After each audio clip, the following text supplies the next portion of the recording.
Welcome students of Thakur Vidya Mandir High School and Junior College. Students, we are again with the chapter 9 Current Electricity part 2. In this chapter, we are going to deal with the concepts such as potentiometer principle and uses of potentiometer. Let me tell you what is potentiometer exactly. A voltmeter is a device which is used for measuring the potential difference between the 2-point charges in a circuit. An ideal voltmeter, which does not change the potential difference to be measured, should have infinite resistance so that it does not draw any current. Practically, students, a voltmeter cannot be designed to have an infinite resistance. In such cases, what we do, we consider an instrument which is called as potentiometer. Potentiometer is a device which is used for the accurate measurement of the potential difference. Let us go through the diagram which shows you exactly what you understand by a potentiometer. In the diagram, you could see there is a small resistance attached. There are the 2 points, that is A and B, to be considered on the wire, which is attached to a battery cell where the electromotive force is represented by small e. Now, if I consider the length between the 2 points on a wire, that is, if I have to measure the potential which is existing at the point A and the potential which is existing at the point C, I would be considering that small length as small l. Now, let me explain you what do you understand by the potentiometer principle. A potentiometer consists of a long wire AB of a length L and the resistance R having a uniform cross-sectional area, that is capital A. If I consider a cell of the EMF E having the internal resistance R which is connected across AB, and when I switch on the circuit, the current I passes through the wire. So the current which is passing through the wire, that is the point AB, I consider capital I is equal to your electromotive force E divided by capital R plus small r. When I consider the potential difference across the AB, I would be writing VAB is equal to IR. That is according to the Ohm's law, where we have V equals IR. Thus, the potential difference per unit length could be written with a ratio value, which is VAB divided by L, which is equal to small e, that is the electromotive force, multiplied by your R, divided by capital L multiplied by R plus R. This value gives us the potential gradient, and the potential gradient could be defined as the potential difference per unit length of the wire. Thus, the potential difference of the wire is directly proportional to the length of the wire between them, provided that the area of the cross section and the current should be same. So students, we have considered this and we would be going through the next slide, which shows you exactly the use of potentiometer. Let us understand the use of potentiometer. The first use is to compare the EMF of the cells. I'll explain you what is exactly given in this diagram. You could see the EMF comparison by individual method.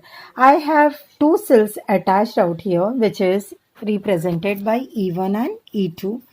Again attached or connected by the keys K1 and K2, which are bonded or which are attached to a single unit, which is galvanometer, showing you the deflection, and this galvanometer is attached to a jockey, which when rolled on the wire, that is the point A and B, which is attached to the battery again with a K, and the resistance which is showing you the difference in the potentials. If we go across that, how do you do it individual method, we'll be doing it by the comparison, and this comparison is again done by a method which is called as method 1. Now in this method, students, the potentiometer circuit is set up by connecting a battery of the EMF E with a key and a rheostat such that the point A is at a higher potential than the point B, which you have seen in the diagram. Now the cells whose EMFs are to be compared are connected with their positive terminals at A, and the negative terminals to the extreme terminals of a two-way key, that is a K1 and K2. The other end of the galvanometer is connected to a jockey J, as I have mentioned earlier. Let L1 be the length of the wire between the null point and the point A. So I get the EMF, that is capital K multiplied by the length 1, where capital K is the potential gradient which we have mentioned in your earlier slide along the potentiometer wire. This length corresponds to the EMF, and E2 could be written as K multiplied by L2. Therefore, when I write down the ratio, that is E1 by E2, it could be written as a ratio of L1 upon L2. If any one of the EMFs is known, the other can be determined. So this method is called as nothing but an individual method where we can compare the EMF of the two cells simultaneously. Let us move on to the other method, which is called as method 2. The EMF of these cells can be compared with a method which is called as a sum method or a difference method. Now this diagram is showing you the sum method where you are having the EMFs, that is the E1 and E2, written as an addition, E1 plus E2. Whereas in the second diagram, which is below, that is 9.8b, you could see a difference method. That is, I am having once again the two cells E1 and E2, where I would be getting the difference, that is E1 minus E2, provided that my E1 should be greater than E2. Now with the help of this diagram, students, let us understand the working of the comparison by a sum and difference method. So I repeat again, that method 2 consists of the EMF of the cell, which can be compared by another method called as sum and difference method. When the two cells are connected so that the positive terminal of the first cell is connected to the negative terminal of the second cell, the EMF of the two cells are added and the effective EMF of the combination of cells is written as E1 plus E2. This method of connecting two cells is called as nothing but the sum method. Let us move on to the second method, that is when two cells are connected so that their negative terminals and positive terminals are connected together. Then the EMF oppose each other and the effective EMF of the combination of the cells is written as E1 minus E2. So let L1 be the length between the wire between the null point and the point A.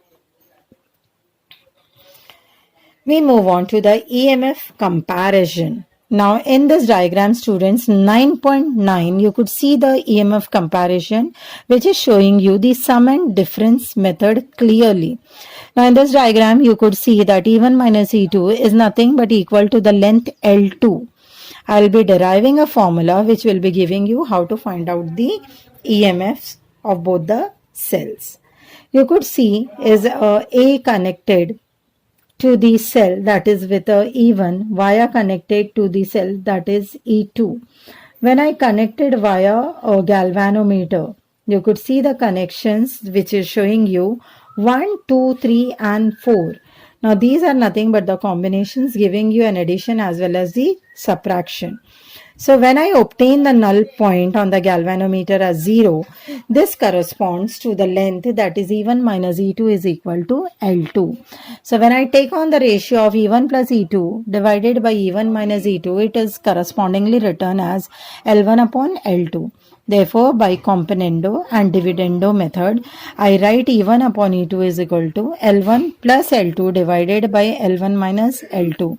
Thus, my EMF, that is the electromotive force of the two cells, can be compared easily by knowing the lengths across these wires. The last topic of the part 2, current electricity, gives you the uses of potentiometer, indicating the finding of internal resistance, that is the small r of a cell.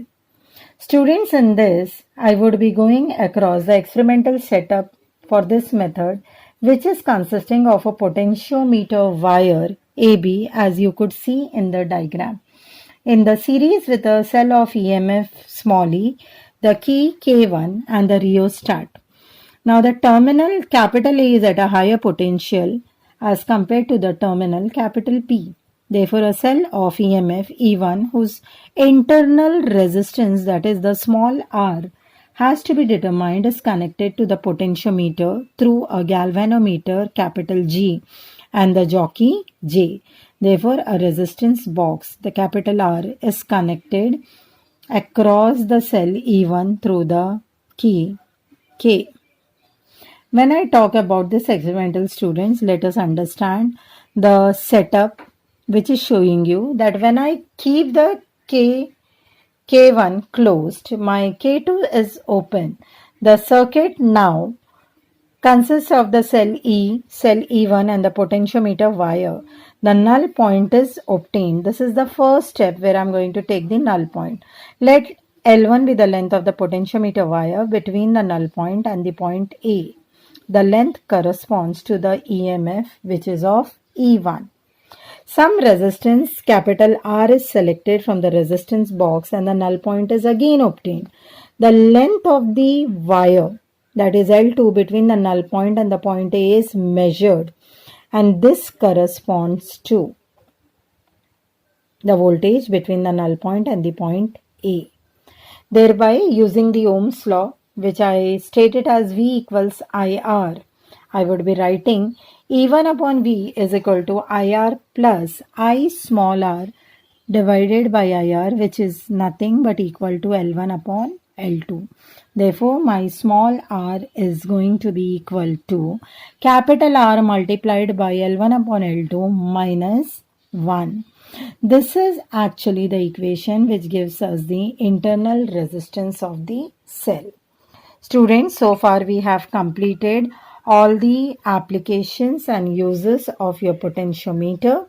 Let us move on to the assignment question. Assignment question is showing you the first question as what do you understand by potential gradient? How is it measured? Explain it.